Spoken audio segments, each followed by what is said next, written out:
It's number one, creating a price list. Mm-hmm. Standard pricing for all of her services. You know how amazing that is? I'm sorry, I just quick. Yeah. Because then I used to be uncomfortable with that, talking about numbers. Yeah. But when it's on an Excel spreadsheet, I'm just reading off what exactly. you said. You need 3 cameras and 4 this microphones. This is how much it costs. That's it. Done and done, right? It's just math at that point. Welcome to the Sold Out Sales Podcast, the podcast that will equip both the seasoned sales professional and the more reluctant seller with mindset shifts and strategies needed to succeed in a competitive marketplace. Welcome back to the Sold Out Sales Podcast. Today we're talking about something that very few people are talking about. If you're the CEO of your company, you'll want to tune in today, because if you believe that sales can only happen when you're there, then you might be creating a bigger problem in your business. We're going to talk about why you might be the bottleneck in your sales process and how to fix it. I have with me our podcast producer, Taylor, in the room. It's a great conversation to have. Sometimes it's a little bit tough when we have businesses that do depend a lot on us for sales. What's your thoughts about that, Taylor? Sadly, I can very well relate as the CEO and the lead, salesperson in the business. It is a situation that, all of us need to face and realize. In order to really have true growth, we need to have, people who could sell without our last say and yes. Yeah. I've always traveled for my business, I think probably since the very beginning, but I've been busier lately and I've been on the road a lot more, and it became abundantly clear that when I wasn't in the CEO seat, when I wasn't in the business, everything was stopping. And that became it was glaring to me, rather, that I hadn't created a business. I'd created a big job. Full-time job. A full-time job. And I was like, oh, absolutely not. This is not what I want. Because number one, I love that we get to travel for business, periodically, but I love traveling for fun. I love being able to go on a cruise. I love to go hiking with my husband. I mean, there are things that I want to be able to do. And I began to realize, well, yeah, I can do those, but then what? What happens in the business? And so I just realized that if we realize that sales stop the moment we leave, we don't have a sales system, we're the system. Mm-hmm. And we're not a repeatable system, by the way. As a CEO, you're not a repeatable system, but we sometimes think no one can sell like us, right? That we're the best ones, and we are, right? No one can sell my company the way I sell my company. Sounds like a training issue. Exactly. And a control issue. And let me just be really honest with you. Look, can I tell you all my business today? Because I had to realize I had a trust issue. Mm-hmm. I had a trust issue. And my trust issue was well earned because I'd hired people in the past who maybe didn't do as great of a job. And so immediately my thought was, oh, I've done that before. That will never work for me. Not realizing that, number one, I didn't have great SOPs, standard operating procedures, in place so that someone could step in. This is how most people hire a salesperson. I've done this for years. I know, both corporate and as a business owner. You hire your salesperson.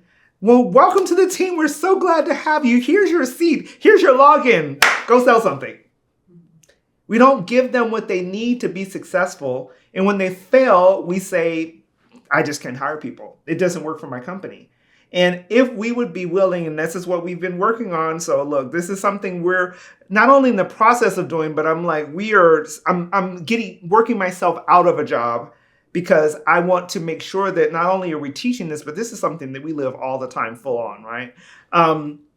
We've had to create so many new standard operating procedures, documentation of every single process so that anyone can step in and take over at any point. Putting systems in place so that it's easy for those people to be able to step in. And then being willing to identify people who align with your core values, who understand your business and have some level of passion for it, maybe not the same level that you have, but are willing to do the work in a manner that brings new revenue into the business and is repeatable.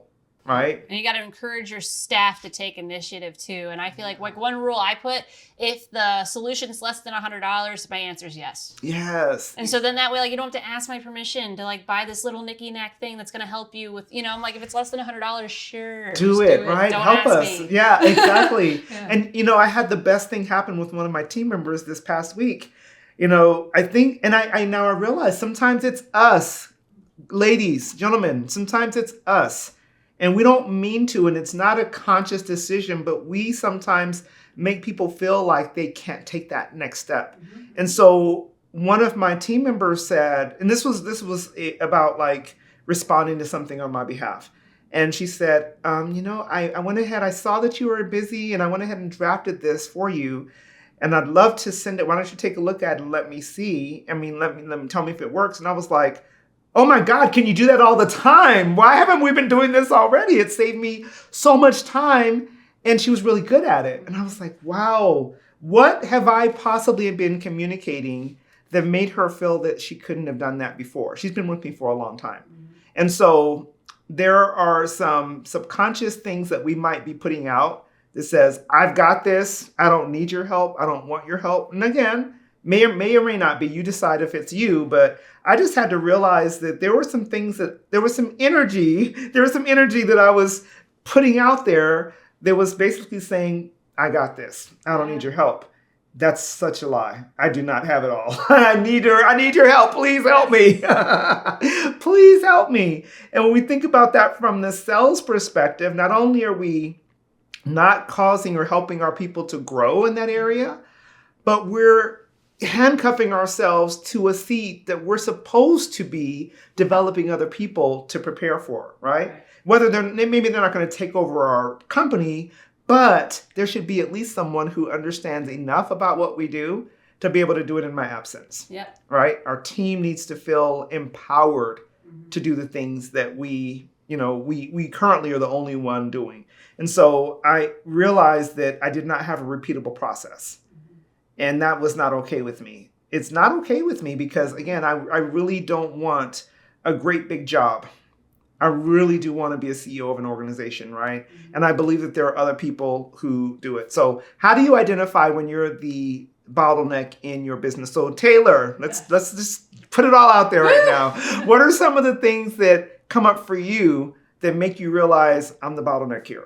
Yeah, well, it's when I see these draft emails, like the story you were just saying. Yeah. I have team members that are like, hey, I want to send this. Do you approve this? And it's like when you see those types of conversations, it's like, okay, what about what you're about to send? You don't feel confident. And so it's almost like bring it back. Like, why didn't you feel confident to send that on your own to the client? You already know the person. Yes. Why can't you be the one? And so definitely those situations of feeling like they can't, make those types of conversations.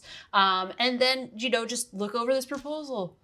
It's like we have an Excel spreadsheet that calculates what we, you know what I mean? Like it's not me coming up with random numbers. It's an Excel spreadsheet coming up with numbers. Yeah. And so it's like when you get those questions of permission, always asking for permission, then you know that like, okay, I'm either saying something or I'm doing something that's making people feel like they don't have the ability to take that initiative and go the next step. That's such a good point because again, I don't think anyone is maliciously in their office going, I'm going to hold all of these people captive. They cannot do anything in this company. No, it's really just the things that we may do or say or not do or say that cause people to be hesitant to take those next steps.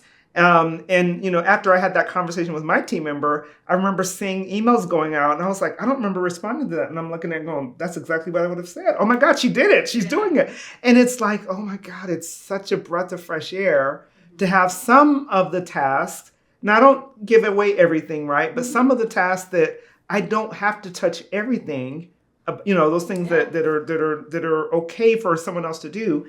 It's such a blessing to be able to see, oh my God, they're doing it. They're doing it, right? You're able to take a sales call. Now, mind you, I might want to be involved in the $50,000 or the $100,000 deals, right? Mm-hmm. But the $5,000 deal, I trust you. You can do it, right? And I'm not sneezing at $5,000. Don't get me wrong, but I'm just saying there needs to be a threshold where your team feels like, okay, we can deal with this and not have to, wait for the boss to give you the go ahead. Whereas we just need to be communicating what's okay.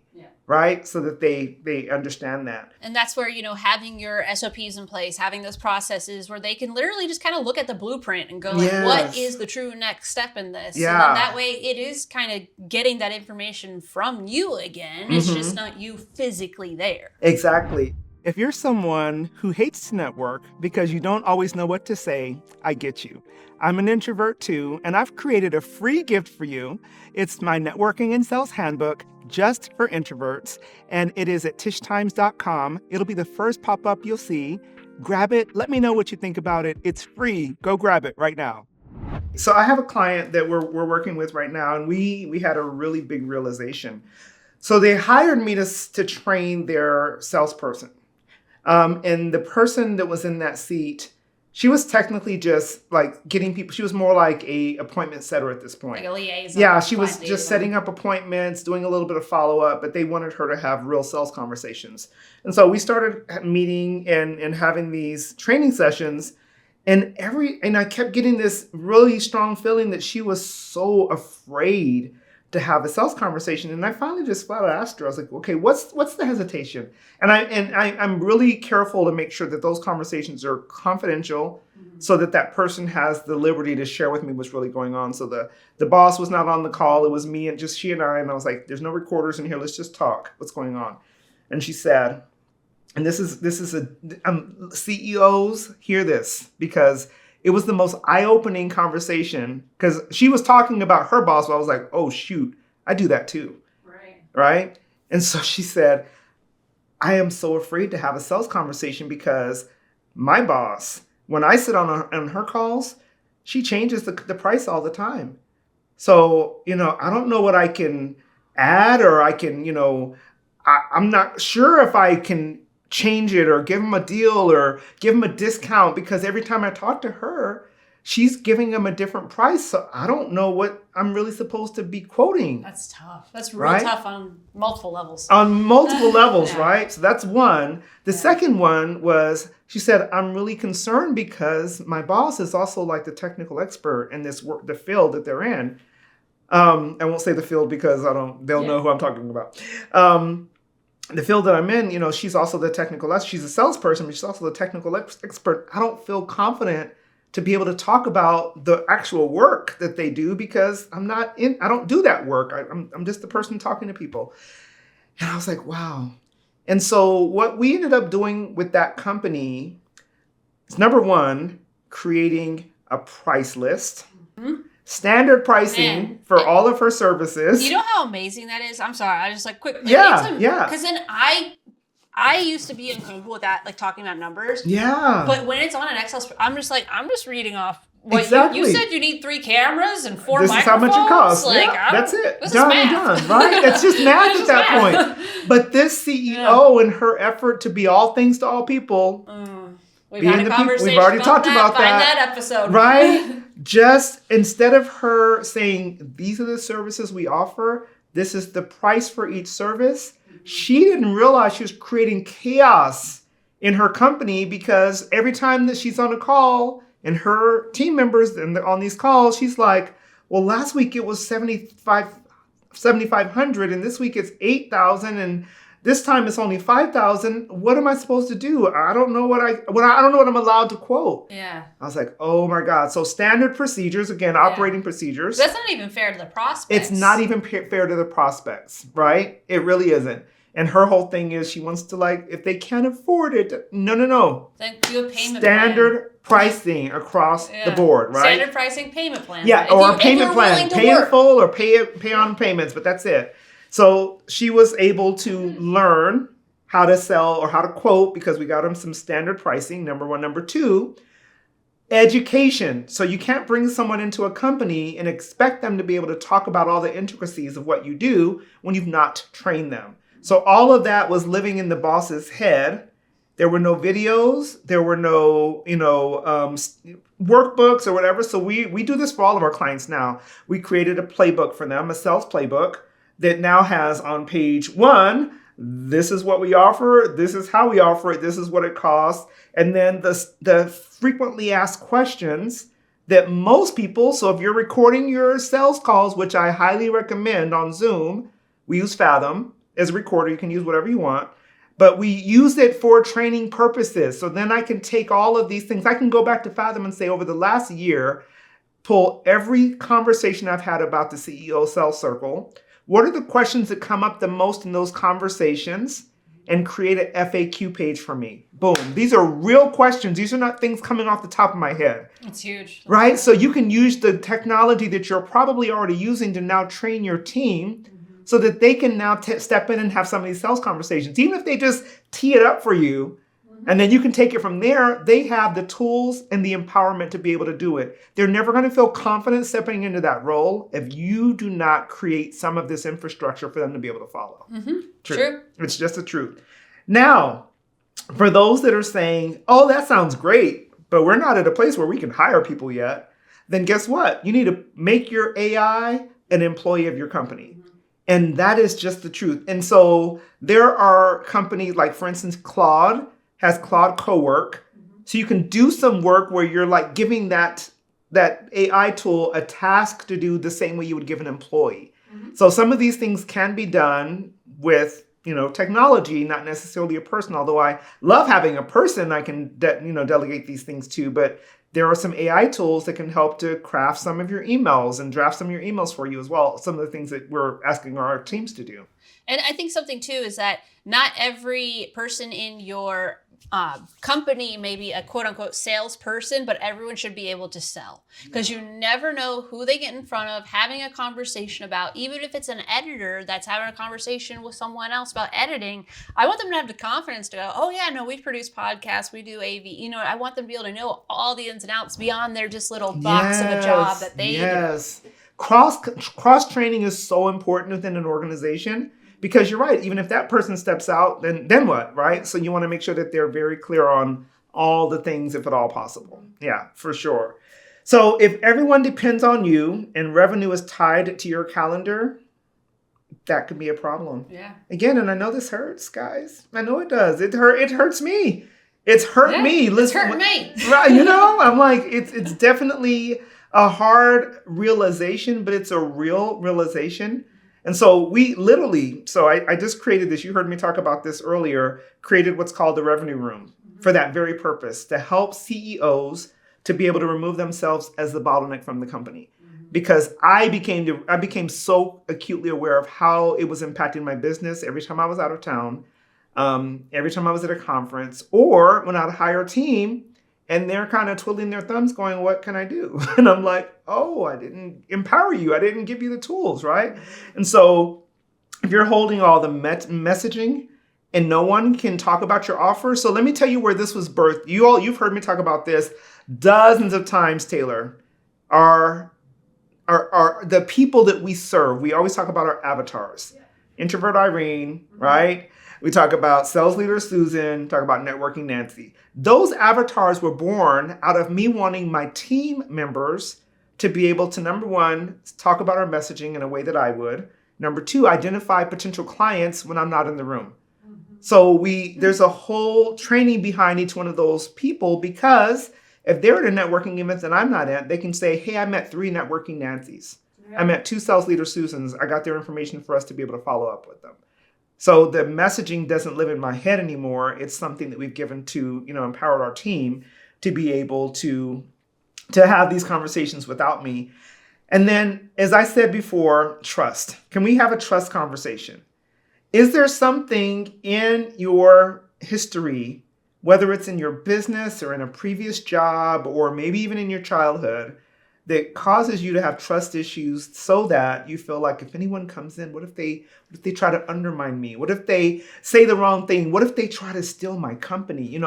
There's a lot behind that. And I had to deal with that. I know my mom freaked out when I was talking to her about starting to hire people. She's like, why? Why would you hire people? Then you're going to teach them everything you know, and then they're going to leave that part. You. Yeah, that part right there. And is it a possibility?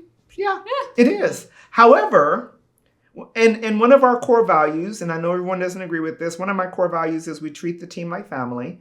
You know what I mean? So we make them feel like they want to belong. Yeah. I think at current, I'm thinking, Julia, there are some team members that have been with us for almost 10 years. There are some that have only been with me for the last maybe 2 or 3 years, but they're like, they're great. I don't, you know what I mean? I can't say they're going to stay with us for 10 years, but I don't see them going anywhere as it stands right now. And if they do, then I'm going to empower them to, spread their wings. Spread their wings and go on to their next thing. It's okay. But if I feel like I have to gatekeep everything, then I'm going to have to stay in this role, being the only salesperson, being the person that everything depends on forever, which means I've created for myself a very expensive job that I can't quit. And if I do, everything stops, right? And so, and if I quit, then the people who are depending on me also lose out. Yep. So these are the things that I'd like you to consider, to shift from personality-driven sales to process-driven sales. Because as the CEO, we're charismatic sometimes, or we're the subject matter expert, or people only want to talk to us because they see us on stage all the time. These are things that are great, but they can become a problem. So we don't want ourselves to be personality process-driven or personality-driven. We want them to be process-driven. So we need to create repeatable frameworks for people to have sales conversations. We need to have defined messaging and position that someone else can communicate outside of you. And we need to have a very clear client journey. And so that's something we've been working really hard on these things, because I want my team to know from the moments from connection to close, what's that journey look like and what needs to happen along the way. And we're constantly improving it. So every now and then we're like, oops, somebody fell through the cracks there, or we missed that. Okay, let's fill that gap. Let's figure that out. But you have to start the process. And what I also would invite you to do is to extract your sales process from your brain. So you need to take some time and ask, what do I actually do on calls that works? And that's another reason for you to record your calls so that you can extract that from your actual calls. What questions do you ask? Put those in your discovery process, and then realize, how do you guide people to a decision? And there's a lot more that I want to discuss. So we're going to have to do a part 2 for this, because I know there are people who are listening to this conversation saying, God, that's me. I need help. And I want to give you more. And we're out of time today. So make sure you tune in to part 2, to getting yourself out of that bottleneck position and letting your team or your systems help you with closing sales, so that you can empower them and you can go on a vacation sometimes. What right? is that? So I hope that something we've talked about thus far, you can put into practice today. I invite you to do that. And if you have questions about, what are some of the things that we've done, or some of the things that you could be doing to help remove yourself as the bottleneck in your company, please reach out. You can go to tishtimes.com, schedule a sales assessment. Let's take a look at what's going on in your sales process right now. And we can help you to see what you can change, shift, or add that might help you to remove yourself as the bottleneck. We'll see you back here next week. Thanks for listening to the Sold Out Sales Podcast. I would be so appreciative if you would show me and my amazing guests some love by leaving a review on your favorite podcasting platform. Also, go over to tishtimes.com/resource page and make sure you pick up your sales and networking handbook, especially for introverts. Also, I would love to continue this conversation, so make sure you connect with me on Facebook, Instagram, and LinkedIn. I'll see you back here next week.